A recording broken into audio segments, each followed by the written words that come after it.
बिस्मिल्लाहिर्रहमानिर्रहीम।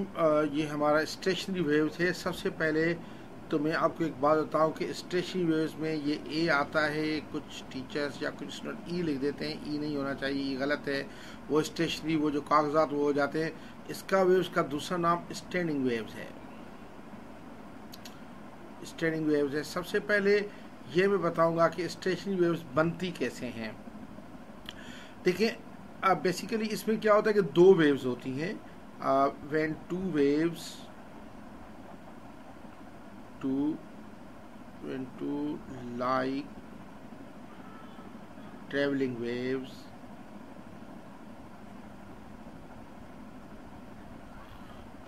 like traveling waves have same amplitude, तो amplitude भी सेम होता है, same speed, same wavelength, same frequency and same time period, but travel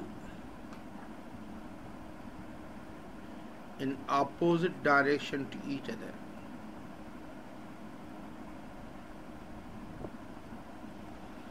या दूसरे अल्फाज में मैं कहूँ कि इनकी वेलोसिटी डिफरेंट होती है।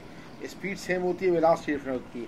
दो लाइक वेव्स हैं, ट्रेवलिंग वेव्स, एक जिनका एम्पलीट्यूड भी सेम होगा, स्पीड भी सेम, फ्रीक्वेंसी भी सेम, वेवलेंथ भी सेम, टाइम पीरियड भी सब चीज़ें सेम होंगी। जब एक दूसरे की तरफ ट्रेवल करेंगी तो दे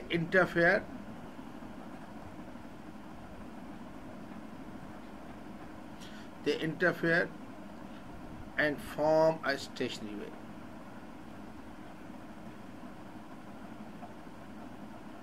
यही स्टेशनरी वेव की डेफिनेशन है, फॉर्मेशन है। या हम दूसरे अल्फाज में ये कहते हैं कि व्हेन अ ट्रैवलिंग वेव, ये भी हम लिख सकते हैं, when a travelling wave is reflected back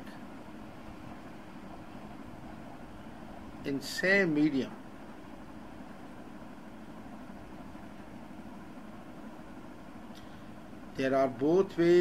there are two waves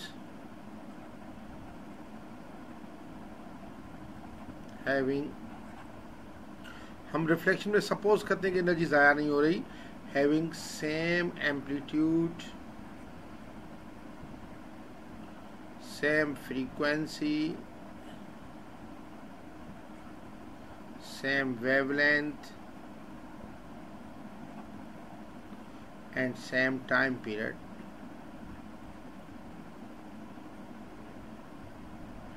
but they travel exactly in opposite direction to each other.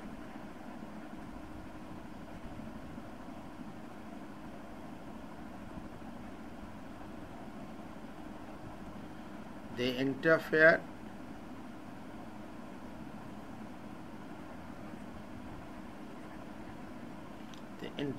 and form stationary waves या स्टैंडिंग वेव्स। इनको stationery waves या standing waves इसीलिए कहा जाता है कि इनमें energy travel नहीं करती। आप देखेंगे कि इनका एम्पलीट्यूड एक ऊपर वाला नीचे वाला बिल्कुल जीरो हो जाता है, तो इंटेंसिटी जीरो हो जाती है हर जगह पे, तो एनर्जी बिल्कुल ट्रेवल नहीं करती, कन्फाइंड हो जाती है दो पॉइंट के दरमियान में। अगर आप ये देखें, अगर ये इधर ये पॉइंट ले लूँ, ये दूसरा पॉइंट ये ले लूँ, इधर कोई एक धागा है, थ्रेड है।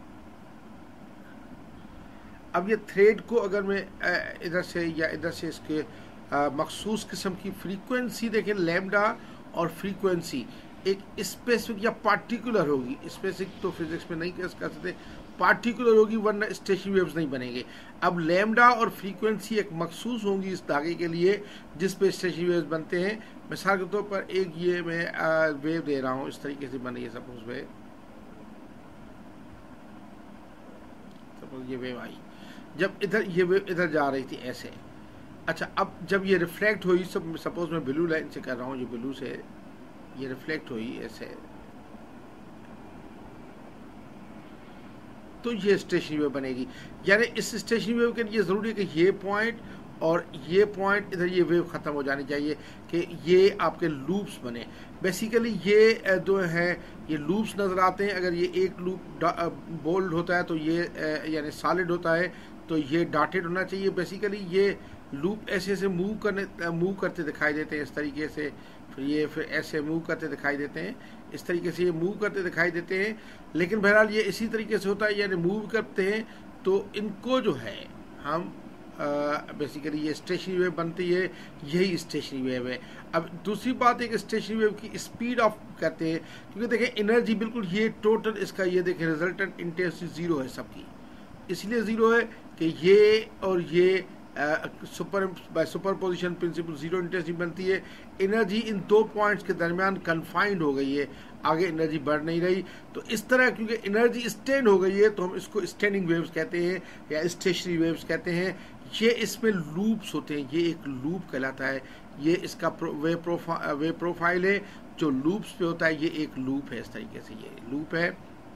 अच्छा, अब इसमें देखें कि हर पार्टिकल जो है वो डिफरेंट तरीके से ओसिलेट करेगा।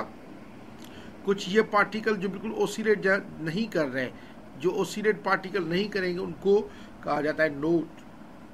नोड क्या होता है? दोज पार्टिकल्स और points which do not oscillate at all.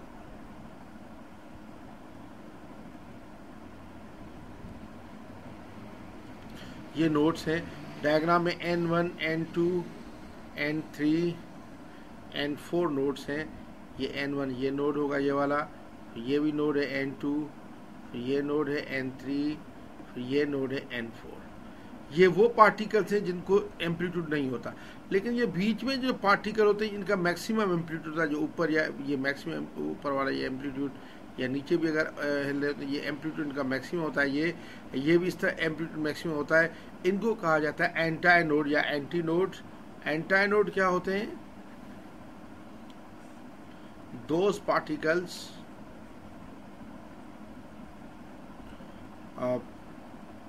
those particles or points which have maximum amplitude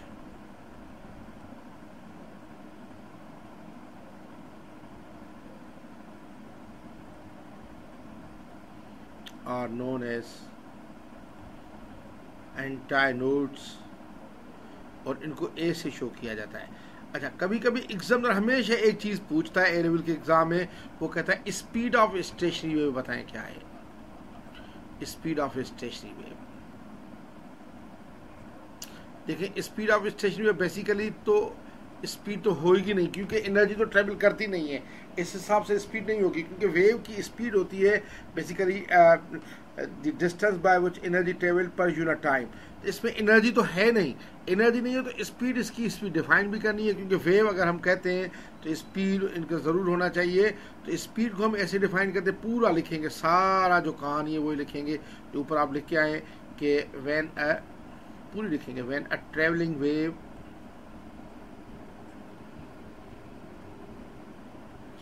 is reflected back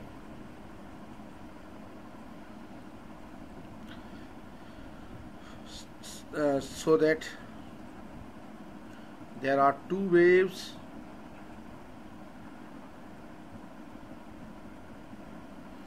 having same amplitude। पूरी कहानी जो लिखे हैं वही लिखेंगे, having same amplitude, same speed,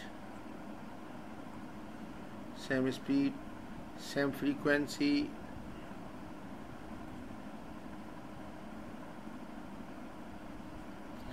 same wavelength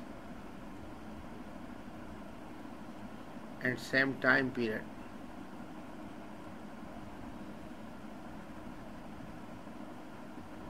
They interfere each other and form a stationary wave। पूरा देखिए वही लिखा, and form each other and form a stationary wave। ये पूरा आपको लिखना पड़ेगा क्योंकि ये 3 मार्क्स का आता है हमेशा। बेसिकली जुमला ये है, the speed of the stationary wave, basically जुमला यही है की पॉइंट स्पीड, लेकिन इसके लिखने के बगैर आपको मार्क्स नहीं मिलेंगे। The speed of the stationary wave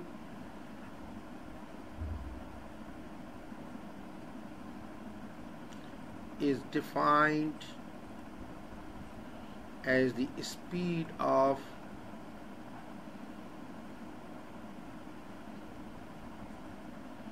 one of these traveling waves which form traveling waves which form a stationary wave। ये पूरा 3 मार्क्स की आती है डेफिनेशन, यानी 2 वेव्स होंगे ट्रेवलिंग वेव्स इस तरीके से बनेंगे कि एक वेव अगर ट्रेवलिंग वेव है वो रिफ्लेक्ट होके आ जाती है तो 2 वेव्स हो जाएंगे जिनको सेम एम्पलीट्यूड होगा, same speed, same frequency, same wavelength and same time period होगा, तो वो इंटरफेयर करेंगे और एक स्टेशनरी वेव बनाएंगे। तो जो speed of the stationary wave हम डिफाइन करते हैं, वो जो एक ये ट्रेवलिंग वेव है किसी एक की स्पीड को हम speed of the stationary wave कहेंगे। तो ये चंद चीज़ें थी हमारी स्टेशनरी वेव्स के बारे में।